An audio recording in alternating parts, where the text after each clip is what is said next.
Kia ora koutou. Welcome everybody. Welcome to this webinar, which is focused on the Commission's annual advice on the New Zealand Emissions Trading Scheme unit limits and price control settings, covering the period of 2026 and 2030. My name is Sally Garden. I'm a project director here at the Commission, and I'll be your MC for the next hour or so. Thank you, everybody, for taking time out of your day to join us for this session. I'd just like to start by introducing you to my colleagues who'll be taking you through this advice over the next 30 minutes or so, and then responding to your questions. Firstly, I'd like to introduce Jo Hendy, who's the Chief Executive here at the Climate Change Commission, and she'll be giving you an overview of the Commission's role with this advice and some important context around this advice. We also have with us Principal Analyst Matthew Smith, who'll be taking you through our advice on unit limits. And finally, we have Principal Analyst Eva Murray, who will speak to our advice on price control settings. Following the presentation, Jo, Matt and Eva will take your questions. We're hoping to allow about 30 minutes for questions. If you do have questions, please send them at any time during the webinar using the Q&A button at the bottom of your screen. You'll see it just there on the panel at the bottom of the screen. We'll try our best to get to as many of your questions as we can in the time that we have available today. If we don't get through all of them, there will be other opportunities in the future to raise them. This isn't the only chance. And finally, before we get underway, I just want to note that this session's being recorded and it will be made available on the Commission's website afterwards. Okay, thank you very much, and I'd now like to hand over to Jo to start the presentation. Koutou. This report is about annual adjustments to the emissions trading scheme. Last year, we advised cuts to auction volumes. This year, the Commission is saying, steady as it goes, stay the course. We're advising to stick with the current auction price settings. They're working as intended. This will help build back market confidence. On unit volumes, we are preserving the government's options. Our updated estimates show more units that are already in the system have been used up than expected. So more units could be auctioned from 2028 to 2030, but only if the market needs them at a sufficient price. Importantly, the total number of units in the system will keep falling in line with the country's emissions targets. And if the government decides later this year to adopt more stringent emissions budgets, it still has the option to bank the win. That's the point. The ETS doesn't set ambition, targets do. Think of the ETS like a tap filling up a bucket. The country's emissions budgets determine the size of the bucket. Unit settings are about how water flows from the tap. The bucket hasn't changed in size, but we now know it's emptier than forecast. So the government could plan to run more water from the tap so long as the bucket doesn't overflow. Annual adjustments to ETS settings are just one part of a bigger system. In the Commission's broader work, we independently check if the system as a whole is working, and if not, we say so that the government can then course correct. We also look at what more might be possible, where the risks are, and consider the other things that people care about, like affordability and fairness, to help us move forward together toward a healthier, more resilient Aotearoa New Zealand. Now, a quick recap on how the New Zealand ETS works. Emissions trading schemes are created by governments to support meeting climate goals. The idea behind them is simple. They put a price on emissions. This rewards lower emissions choices, and those choosing higher emissions options feel their cost. Think of them like a game of musical chairs. Every tonne of emissions needs a unit. These units are the chairs, and the government controls how many are in the room. That net number gets smaller over time so that emissions come down. ETSs are a powerful tool to help meet our climate goals. They are a tool commonly used around the world. There are 38 operational ETSs around the globe, with another 20 in development. In the New Zealand ETS, there are three main taps affecting unit supply: units auctioned by government, units earned by new forests, and units freely allocated to eligible industries. There's another part of the system, price settings. These act as a pressure valve or guardrails at auction. A reserve price prevents units entering the market when prices are low. A cost containment reserve can release extra units if the price spikes too high. They also help to signal the path forward. The settings need to be regularly adjusted so the country stays on course as circumstances change. Every year, the Commission has the job of recommending the settings with a 5-year outlook. The ETS doesn't prescribe how to reduce emissions. It lets businesses and people choose what works best for them. As a market-based tool, it aims to work for both the economy and the climate. Predictability is important to give people confidence to invest. But regular adjustments to the settings are also important so that the NZ ETS delivers on its core purpose, helping New Zealand meet its emissions targets. To provide that predictability, in the Commission's annual advice, we aim for a consistent and transparent approach that flows clearly from those targets, so the market can understand how the scheme will be managed into the future. Before getting into the specifics of this advice, I'll cover some important wider context. We know there are other big topics that people care about, like how fast we should move on agricultural emissions pricing, how to support households fairly, what the role of forests should be long term, what all this means for rural communities navigating real pressures. These issues sit outside the NZ ETS settings process, but they're part of the wider conversation about how Aotearoa New Zealand meets our climate goals in a way that's fair, effective, and enduring. We welcome that wider kōrero, even as we stay focused in this webinar on getting the settings right. There are 2 more specific issues important for the NZ ETS to operate well, that the government needs to sort out. Issue 1 is about delivering on the first NDC. This is the country's international target under the Paris Agreement for the 2020s.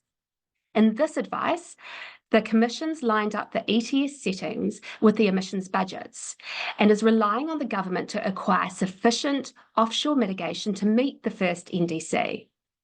This means the Commission's advice is conditional on the government doing so. The government has made progress in this regard over the past year, and in our judgment, the door is still open. But as we approach 2030, time is running short, so we will look at this carefully again in next year's advice. Issue 2 is about how the NZ ETS evolves over time. A credible, predictable, and effective ETS doesn't mean standing still. Rather, what is needed is a well-signalled evolution of the scheme, consistent with emissions reductions targets. Looking ahead to the 2030s, some features of the NZ ETS will affect its ability to drive reductions further. The net emissions cap is expected to decline to 0. Industrial allocation is expected to exceed the cap, and forestry is expected to come to dominate the scheme, leading to a relatively low emissions price. The government needs to start looking at how to address these issues now so that any change can be predictable and considered. This will contribute to the credibility of the NZ ETS and the confidence of the private sector to invest in reducing emissions. Finally, from me, I'm going to cover how this advice fits in with the other advice we have given. The New Zealand ETS settings advice exists as part of a wider framework. We provide advice at multiple levels within this framework. The 2050 target and emissions budgets, along with the NDC, set the ambition, how far and how fast the country goes. The NZ ETS acts as a messenger between the targets and the economy. The ETS is a tool, not a strategy in itself. Its job is to translate decisions already taken. In December 2024, we gave advice on the 2050 target and emissions budgets. We found that the country could do more domestically, going further and faster on emissions budgets and the 2050 target, and also benefit from improved economic resilience and healthier communities. So we recommended tightening these targets. The government is now considering this advice, and their decision is due by the end of this year. In the meantime, the way the policy framework is set up, this year's settings advice from the Commission is guided by the ambition set by the current targets. This is the system working as it was intended. Future settings advice from the Commission will respond to any change that the government might make to the emissions budgets and the 2050 target. And with that, I'm going to now hand over to Matt. Thanks very much. Thanks, Jo. I'm going to speak a little bit about the unit supply settings. So this chart summarises our recommendations on unit limits. You can see here that overall, the constraint on emissions in the NZ ETS, the emissions cap, continues to decrease over time.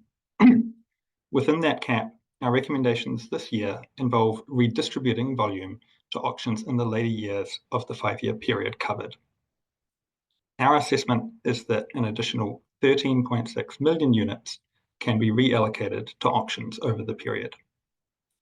We describe that as a redistribution, as that volume was expected to be available to the market by other means.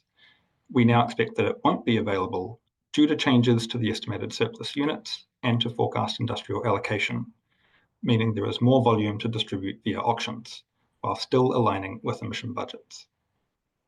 This reflects a change in circumstances, not a change in ambition.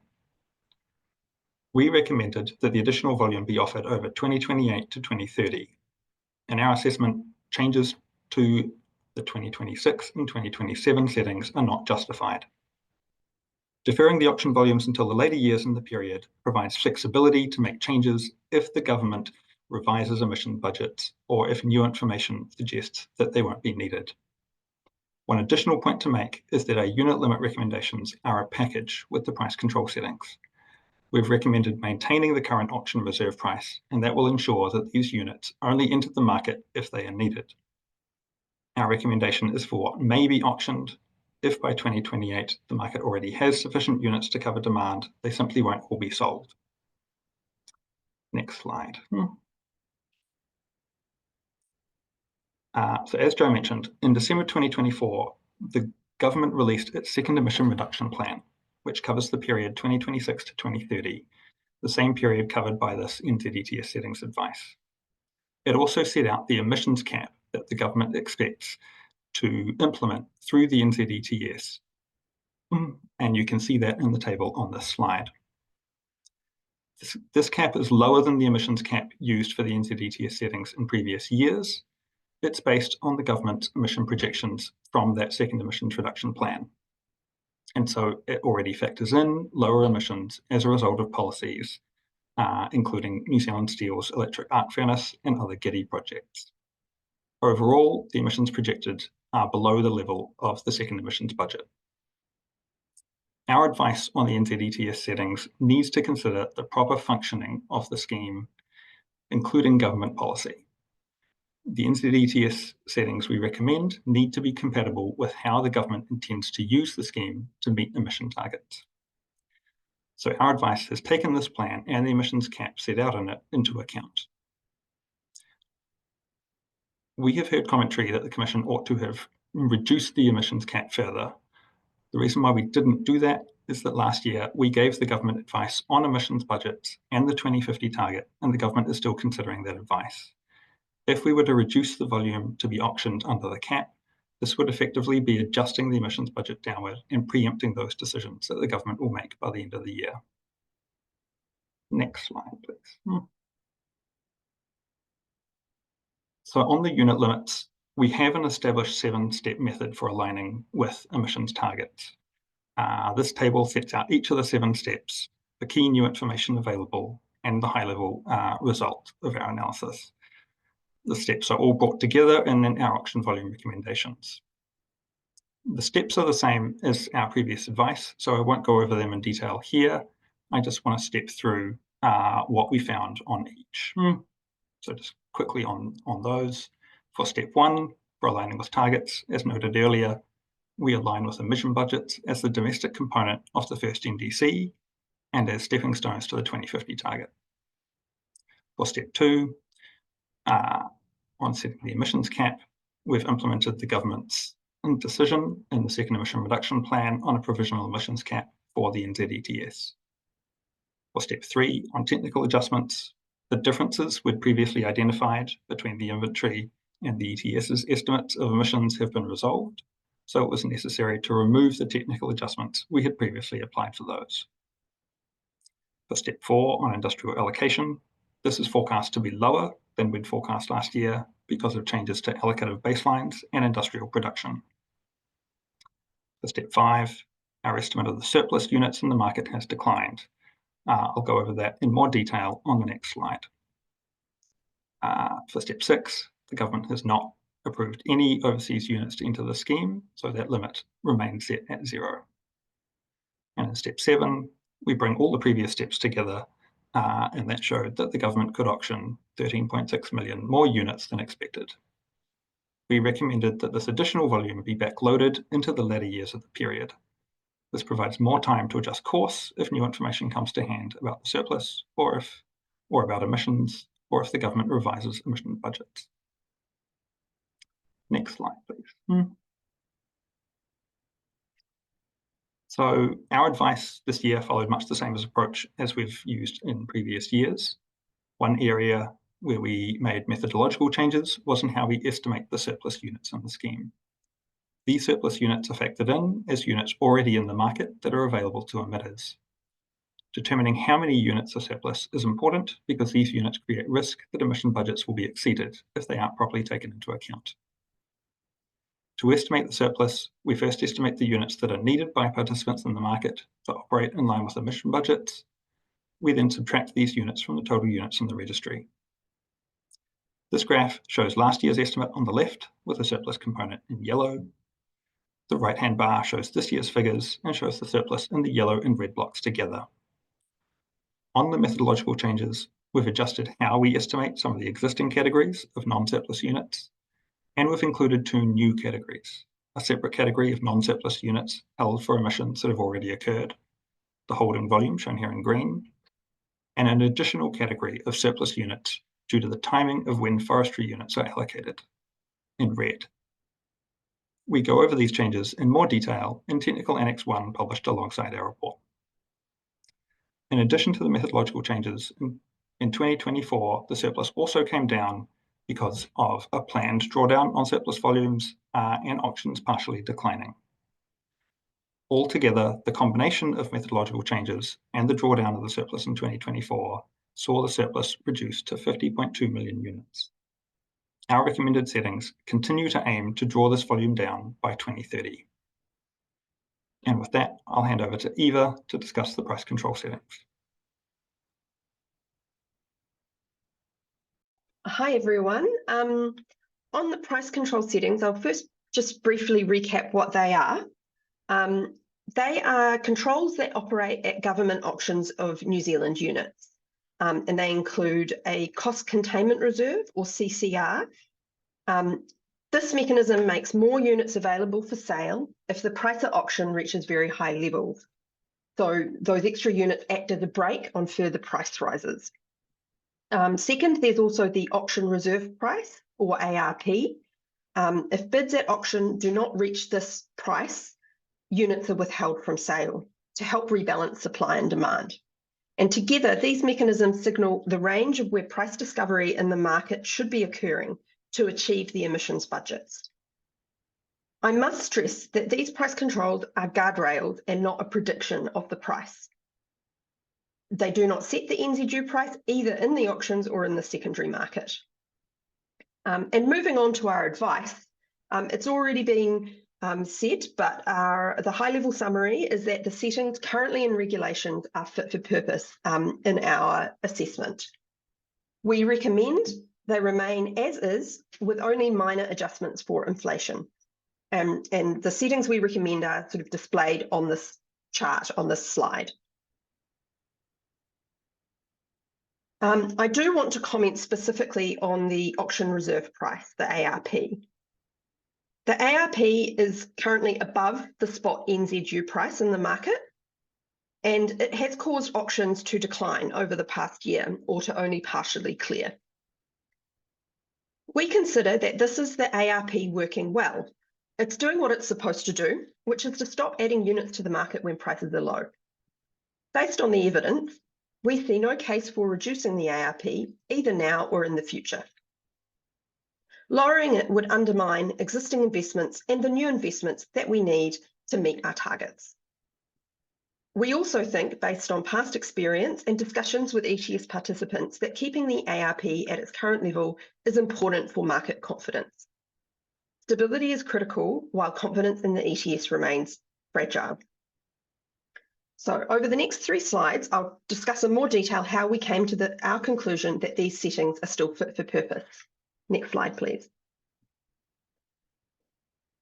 For this year's advice, as already mentioned, an important development was the government's second emission reduction plan published in December last year. This new plan represents a significantly different strategy for reducing emissions compared to the first plan. It sets out a heavier reliance on the ETS as the main tool to reduce emissions, with fewer complementary policies alongside it. According to the government's latest emissions projections, this plan puts Aotearoa New Zealand on track to meet the second emissions budget, as it is required to do. But it is not required to put the country on track for the third emissions budget. And according to those projections, we are still off track from meeting the third budget, which is a target over the 2031 to 2035 period. And this period also relates to the second NDC. So the second NDC and the third emissions budget, they are essentially set at the same level. The government is not required to have a plan to meet the third budget until 2029. Given this new plan, we had to undertake further analysis to understand how it might impact the emissions prices needed in the ETS to achieve our goals. In particular, a key challenge was looking at what meeting the third emissions budget and second NDC would require in terms of NZ ETS prices. Next slide, please. And on to our findings. When it comes to consistency with the second emissions budget, we concluded that the price range given by the current settings was still consistent with meeting that second emissions budget. The government's emission reduction plan is agnostic as to whether budgets are met through gross emission reductions or carbon dioxide removals by forests. But the fact is, by the time we get to 2026, it is too late for planting more forests to help with meeting the second budget. A newly planted pine forest takes around 4 years before it starts to become a carbon sink. So by 2026, actions to meet the second emissions budget need to focus on reducing gross emissions. There's a range of evidence about the costs of these gross emissions reductions in Aotearoa, New Zealand. For example, there's the government's emissions reduction plan modelling and research undertaken by agencies such as ECA, the Energy Efficiency and Conservation Authority. This evidence supports that the necessary gross emissions reductions are in the approximate $70 to $200 range, per tonne of carbon dioxide equivalent provided by the current settings. Another issue we looked at was the cost of offshore mitigation, which, as discussed earlier, will be needed to help meet the first NDC. If the government sold NZUs at prices below the cost of funding these international reductions, the fiscal and economic cost of meeting the first NDC would increase, and that's clearly not in the national interest. Other countries who have made progress on securing offshore mitigation from developing countries are seeing prices in the $30 to $80 range per tonne.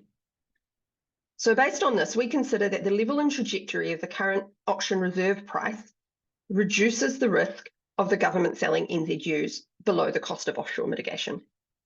Next slide, please. And finally, I'll talk about consistency with the third emissions budget and the second NDC. As noted earlier, under current climate policies, the country is not on track to meet these two targets. So we had to look at what emissions prices might be needed in the NZ ETS for it to deliver those, reductions that are still needed to close that abatement gap to the third budget. Now, while those reductions need to happen post-2030, they can have implications for the emissions prices needed pre-2030 in the period covered by these NZ ETS settings, so over 2026 to 2030. To analyse this, we looked at different ways that the reductions could be achieved. We undertook modelling to understand the cost of reducing gross emissions to bridge the gap. This would be needed if until 2031, emissions follow the government's emissions projections. Because by the time you get to 2031, if you haven't met through forestry, you need to do gross emission reductions. And we also looked at how forest planting could help. Additional planting would have to happen by 2031 due to the time lag that I already mentioned between planting and a new forest starting to sequester carbon. And we also considered uncertainty, including in how government policies could play out or evolve. And what we found was that there are actually really large uncertainties about the actions that will be needed to meet the third emissions budget, and what NZU prices might need to happen to make those reductions happen. In some scenarios of the future, significantly higher emissions prices could be needed. And this depends on the amount of afforestation that happens before 2031, and therefore the scale of gross reductions that are needed. And other factors that also influence it are the external factors that can make it easier or harder to reduce emissions, like fuel prices, technology costs, economic and population growth. And these are factors that are mainly outside of the government's control. So if these scenarios materialise, the ones where, higher emissions prices are needed, the price control settings would need to be increased.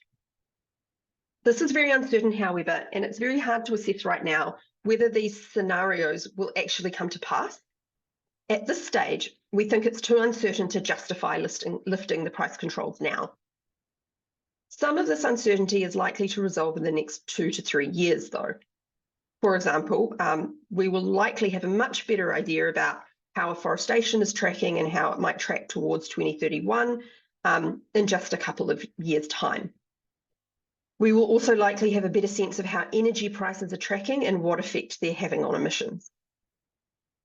So we will track and consider these issues in future iterations of our advice.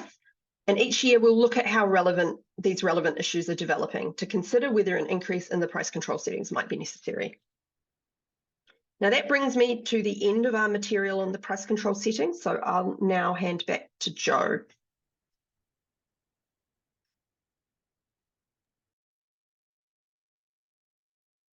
Right, finally, on the next steps. So we have handed our advice over to government, and the next step is for government to go out for consultation and make their decisions about what the settings should be. They have to then do this by September 30th. 2025, and then these settings will be in place by December 31 this year. And we will be then looking to give our next year's advice early in 2026. Right now, I'm going to hand back to Sally to lead off the Q&A. Thank you very much. Thanks very much, Jo, Matt and Eva. If you could, yes, thank you. Turn your cameras back on and right on time, which I love to see. So we have half an hour for questions and answers. A few questions have started to come in over the course of the presentations. Thank you very much for that. We'll get started on those. I just want to say again before we start answering those, just to remind you to submit your questions using the Q&A button at the bottom of your screen. Thank you. Okay, so the first question. What does global uncertainty following the US leaving the Paris Agreement mean for the New Zealand emissions trading scheme? I might pass that one to you, Jo, in the first instance. Oh, okay. Thanks, Sally. I might give a bit of a high level here and then pass perhaps to Eva to follow up with a bit more detail. So first of all, this is a very pertinent question. It's true, it's messy out there. There's a lot of uncertainty that's been introduced. What we're seeing, with the US pulling out, what we're seeing, though, is international action is continuing regardless of this instability. And no other country has exited the Paris Agreement since. And this is because, really, for countries acting and staying part of the international action is actually in their economic and strategic best interests. And it's the same is true for us. For us in New Zealand, this isn't just about global temperatures. It's also about protecting our competitive advantage, protecting our communities, and doing our fair share as part of the international collective. Pulling back as well doesn't shield New Zealand. It will actually just leave us less prepared for the changes that are already underway. Whereas continuing to act, continuing the momentum really means that we open up more options for ourselves, not fewer. Now, I might pass to Eva for the specifics around the ETS. So just to add a bit more context to what Joe's been talking about, it's important to also remember that even though the US has pulled out at the national level, there is still a lot of climate action going on inside the US. In particular, there are some states in the US which are really leading the way. California has a cap and trade scheme, and it's still continuing to implement that. There are a number of other states within the US that have emissions trading schemes and are still taking action on climate change. More broadly across the world, we're seeing a lot more ETSs being put in place or extended around the world. By way of example, China, which is the world's biggest emitter, they already have a national ETS covering the electricity sector. They're currently consulting on extending it to cement, steel, and aluminium, and they're considering a transition to an absolute rather than an intensity cap on that scheme.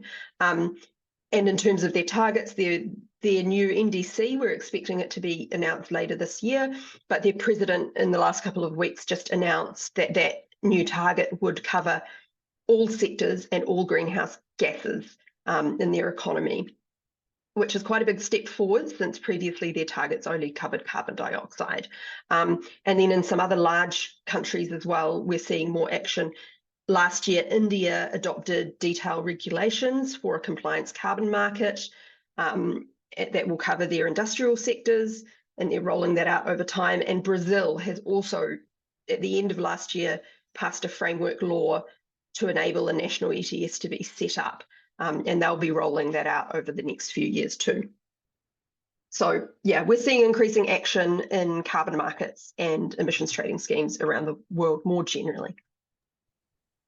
Fantastic. Thank you, Joe and Eva. Next question. How can you say it's viable for the government to meet its NDC? What basis or evidence do you have for this? I might pass that one to you, Matt, in the first instance. Thanks. Thanks, Sally. Yeah, so the government's emission forecasts show that there's an 84 to 89 megaton shortfall to hitting the first NDC that will need to be bridged with offshore mitigation. So offshore mitigation allows us to help countries with mitigation options that they might find too expensive for them, but to us look cheap, and allows us to lower the cost of meeting our targets. We've got to have a look at how viable it is for the government to meet that NDC and bridge that gap to with offshore mitigation. The government's biennial transparency report laid out the actions that they've been taking. There is early cooperation on bilateral agreements with different countries. However, these are still in the early stages. The other actions, though, showed that the government is taking some steps to give itself options to deliver this mitigation, including participating in multilateral funds, that work on market readiness for different countries, such as the Asian Development Bank's Climate Action Catalyst Fund, that can lead to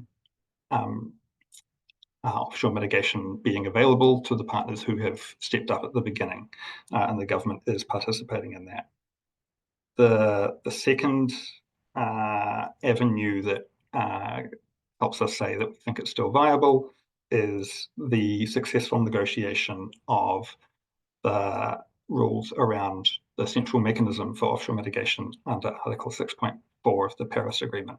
So at the international negotiations in Baku at the end of last year, there was agreement on how that central mechanism would be set up. And so that means that is potentially another avenue that the government can use to acquire that offshore mitigation.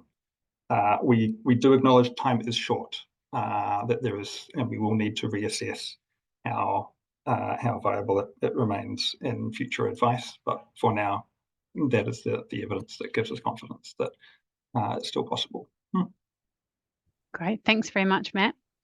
Next question from Mike. Given in previous reports the Climate Change Commission forecast a huge surplus, how can we have confidence in this report where you're reporting a deficit? So we are still reporting that there is a surplus of units in the scheme. Our revised assessment is just that surplus is lower than we would have expected it to be, based on last year's advice. The current settings for auction volumes will draw down that surplus. And we just need to make sure that the settings align with meeting emission budgets and targets. And so when we revise our estimate of how big that surplus is, then the auction volume settings also need to be revised to stay in alignment with budgets and targets. Thank you, Matt. Okay, moving on to the next question. What do you say to the increasing criticism of forests being used to offset fossil fuel emissions, which can last for tens of thousands of years in the atmosphere? Who would like to take a first punt at that one? Perhaps you, Jo? Yeah, absolutely. And it is really important to be thinking about that end goal, where we want to end up, and that's with a stable climate in the long term. And really the ultimate goal here is about transitioning our economies to that low emissions and resilient future. While forests can help along the way, they're not the in terms of storing carbon. That has to be done carefully and made sure that it's not focused on it as the enduring end solution, because essentially it's going to lock that land into forestry and eventually we'll end up running out of land. But more importantly, we'll also miss out on those opportunities that transitioning to a low emissions economy will bring to us, which is, includes those reducing our dependence on volatile fossil fuel markets globally. It reduces our costs around energy and helps support healthier air and a greater quality of life in the long term. Forests do have an important role to play, and it's not just around soaking up carbon. There's lots of really exciting opportunities in terms of the bioeconomy as well. So I think it's important to know that forests are helpful in the transition and have many roles to play, but ultimately we do need to end up in that low emissions economy. Excellent. Thanks very much, Jo. On to the next question. We appreciate the Climate Change Commission maintaining the settings for year 1 and 2, thereby providing greater regulatory certainty in the near term. But couldn't the Climate Change Commission have opted to remain silent on the potential release of additional units in future years and instead monitor the need next year? Matt, would you like to start this one off? Thanks, Sally. It's a good question. Not really, no. The legislation that this guides the settings work requires us to align the settings with achieving emission budgets and other emission targets. So where we see that there might be further units needed to align with those targets, then we have to include that in our recommendations where that's our best assessment of what's needed. Yeah, and I might just chip in here just to sort of say, the emissions budgets, the emissions budget that we're sort of, the emissions cap is based on, and that we're sort of aligning the settings to, they represent the government's kind of decision on the appropriate level of effort across the economy, what's feasible and possible to do. So, we need to be mindful of that. And even though emissions budgets are a ceiling, not, they're not a bullseye target that we're trying to hit, we do have to think about, like, is it possible to drive things harder or not? And actually, as the emissions cap is now based on the latest emissions projections, it's not clear that it is possible to drive things harder. I would also say we have signalled in our report, because we do every year, we try to highlight the uncertainties that we're dealing with in formulating this advice. We have signalled that there are a number of issues that could cause these unit volumes in those later years, 2028 to 2030, to be revised, including if the emissions budgets are revised downwards, including if we get new information on, for example, foresters choosing to not harvest their forest, because that would mean more surplus units from forestry would be available, and other, other issues like updates to regulation. So, for example, the lookup tables that MPI are looking to update, that they're consulting on right now, that might cause our assessment of, how many surplus units there are or not in the scheme to change, and that may cause those auction volumes to change as well. And it's simply because of the way the ETS is set up, it's pretty dynamic, and things change every year. So that's why we provide this advice on updates every year. Excellent. Thanks very much, Matt and Eva. Moving on to the next question from Neville. Does the Climate Change Commission have future work planned, for example, analysis, consultation with holders, which might narrow the wide uncertainty range over the size of the surplus? I might pass this one to you, Eva. Sure. So what I would highlight is that the Ministry for the Environment is actually doing some work on this. I'm not sure if they've put it out yet, but they are looking to do some kind of survey of market participants. We've had some input into that, into the sort of information that they should be seeking, because if they gather that information, we'd certainly like to see it and use it in our next advice if it's useful. What I would say, though, is because of some of the rules that we have in the NZ ETS, I think it's going to be very challenging to narrow that uncertainty range. Like, I think it's really valuable to try and collect more data that can inform these settings, but I'm not sure that it will actually narrow the uncertainty range, because some of the uncertainty is sort of inherent in the rules of the ETS. So if we think about the post-1989 forests that are in the ETS on stock change accounting, they have a lot of options available to them, choices they can make.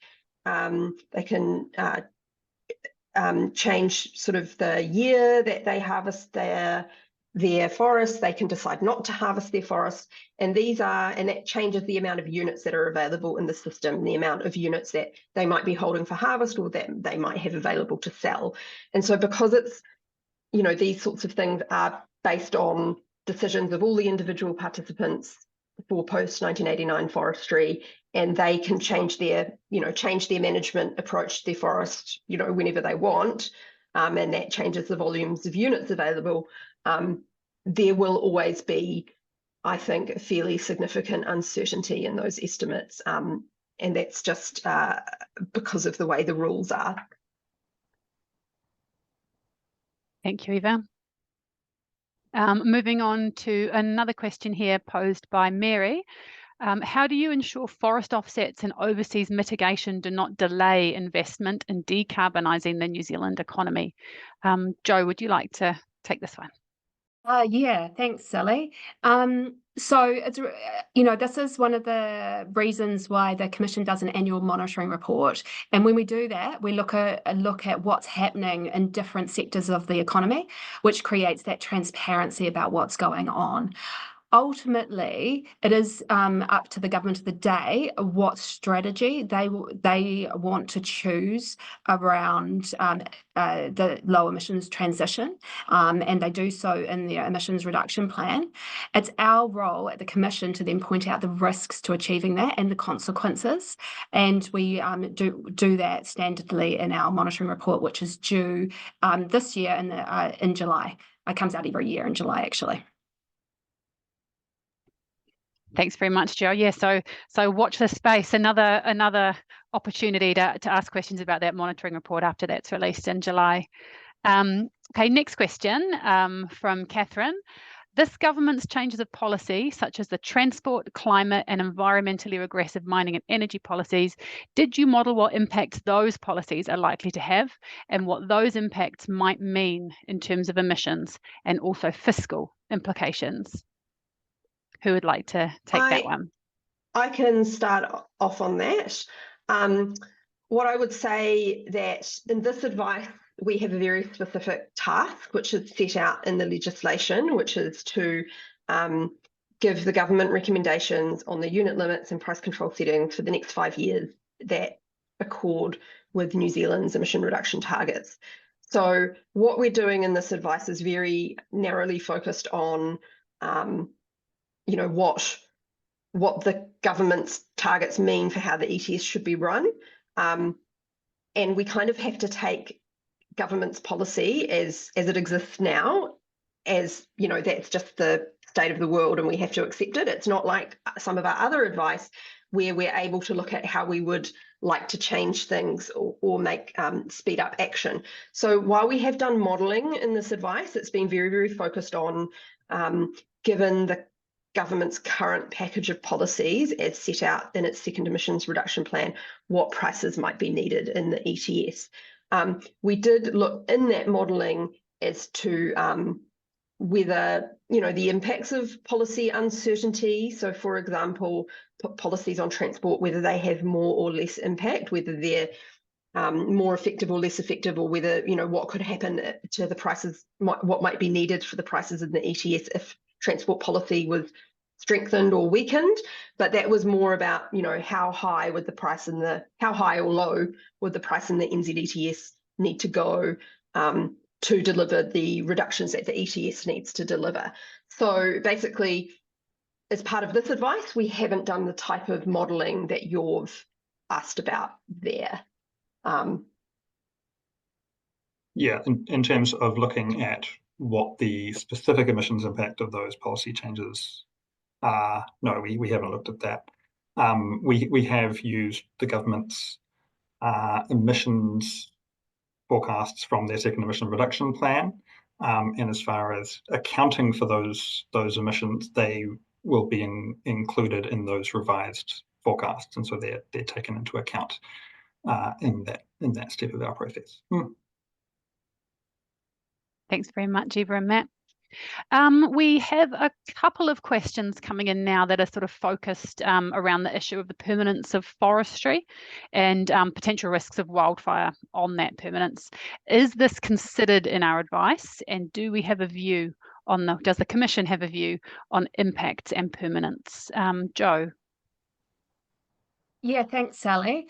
Look, it's really important to be thinking about these long-term risks and the permanence around forestry.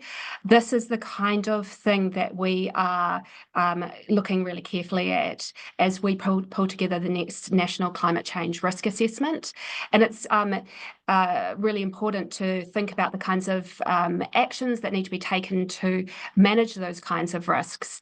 When it comes to the ETS, of course, there's a liability associated with forestry, and I might pass to Eva or Matt to just talk around that. But ultimately, I think it's important to note that forestry sequestration can help us along the way, can help us do more while we take the steps to decarbonise, but it's really important that we are managing those permanence risks. Eva or Matt, do you want to talk about the ETS angle here? Sure, just on how the ETS addresses those permanence risks. Generally, it puts those obligations back onto foresters to reforest after an event. So where you've had a big storm or wildfires destroying large areas of production forest that have already been credited, those units will need to come back to the government. In some cases, such as the Cyclone Gabrielle, the government has given exemptions to allow more time for foresters to replant and get their carbon stocks back up to before requiring that units are repaid. It is a risk where a storm event or a wildfire might render land unable to be reforested and replanted, and that is why, in our previous targets or budgets advice, we have talked about permanence risks and not overly relying on forestry. But that's outside the scope of this advice. Thanks very much, Joe and Matt. The next question coming in here, what is your view on the impact of the rapid afforestation on biodiversity, specifically from exotic forests? Who would like to take that one? Well, I can kick off, and then if Eva or Matt, you want to add anything? I mean, ultimately, what the outcome for biodiversity is going to depend on what the land use was before the afforestation. I notice explicitly around exotic forestry, there is a biodiversity gain from exotic forests. It is habitat for kiwi and other native plants, but of course it's not as diverse as our native forestry. So again, it's important in the climate transition that we're thinking about not just transitioning to a low emissions economy, but actually taking into account the other things that people care about. And of course, our native plants and animals and biodiversity for resilience more generally are important factors that need to be thought about in the broader policy context. Matt or Eva, do you have anything to add to that? Not really.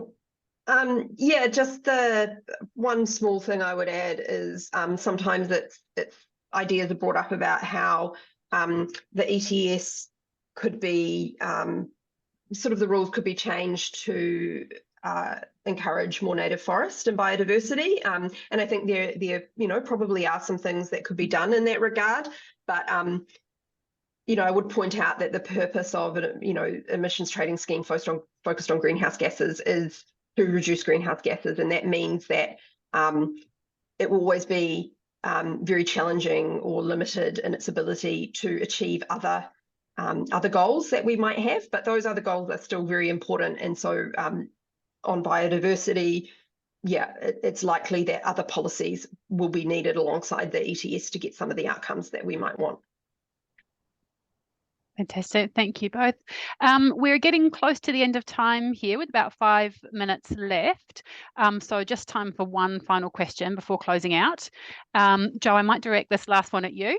There have been recent plant closures, job losses, etc. Should we ease off on the emissions trading scheme to give industries and communities a break?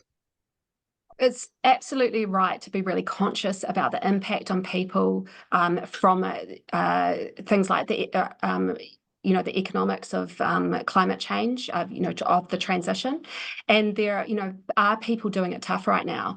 Really, this is why we've always advised to government that it's very fair to provide support to those people who need it along the way. And the government does have levers to do so. So, for example, in the case of the New Zealand ETS, there's industrial allocation that is there to support businesses who are trade exposed, and make sure that they don't shut down just to open up production offshore, and then avoid those job losses as a consequence. I think more generally, we talk about targeted support for those people who are might be particularly impacted, or who don't have those choices to be able to make the transition themselves. But more generally, pulling back doesn't actually shield New Zealand or shield communities. It actually, as I said before, leaves us less prepared for the changes that are already coming. So it's really important that we do actually keep up momentum as a country, as it means we're going to actually end up better off. We know that we will be building resilience into our economy. We'll be protecting our competitive advantage. It'll allow us to unlock new opportunities for our economy, and also there is it'll result in improved quality of life. So really, it's to think about the broad policy packages. ETS is this government's main tool, but there are complementary tools that sit around it that can be used to make sure that communities and people don't unfairly face the brunt of change. Thanks very much, Jo. A great note to end on. And that brings us to the end of the time that we have today. So many thanks again to Jo, Matt and Eva for your presentations and for responding to those questions. And thank you very much to all of you for participating, and those of you who asked questions. We managed to get through most of them, but I do apologise if we didn't have a chance to get to your question today. Your contribution to this work is really valuable, so thank you very much for taking time out of your busy days to join us.